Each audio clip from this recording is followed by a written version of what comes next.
Dans la vidéo précédente, je montrais que la science laisse toute la place pour la foi.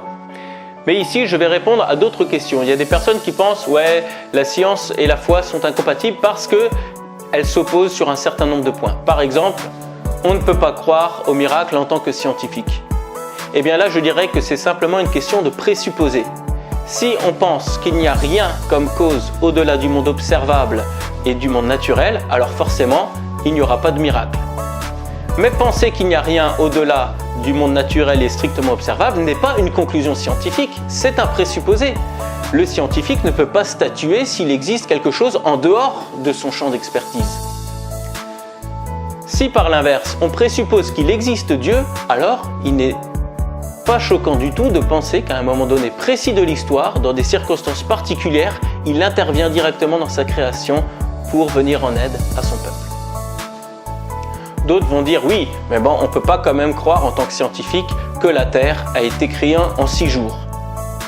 Alors là, il y a plusieurs explications possibles pour interpréter le texte de la Genèse, mais je vais vous dire celle qui m'a particulièrement frappé et convaincu.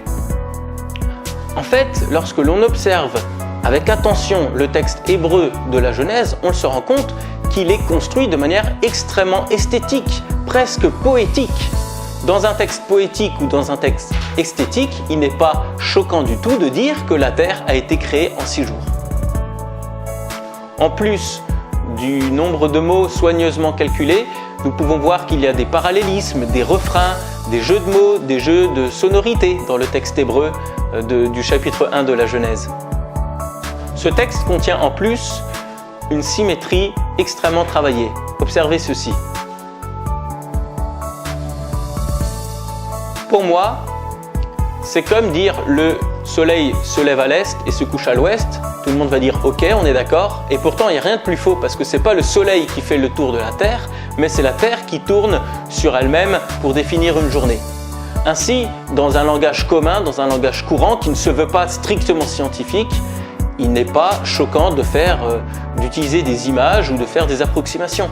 Et je pense qu'il en est ainsi pour le texte de la Genèse. Ce qui est important dans le texte de la Genèse, c'est pas de donner une explication du monde scientifique, mais de dire pourquoi le monde est là et quel est son sens et qu'il y a un créateur et que l'homme est créé pour profiter de ce monde en référence à ce créateur. Dans la prochaine vidéo, nous verrons un certain nombre d'éléments qui montrent que la foi et la science s'affirment, se confirment.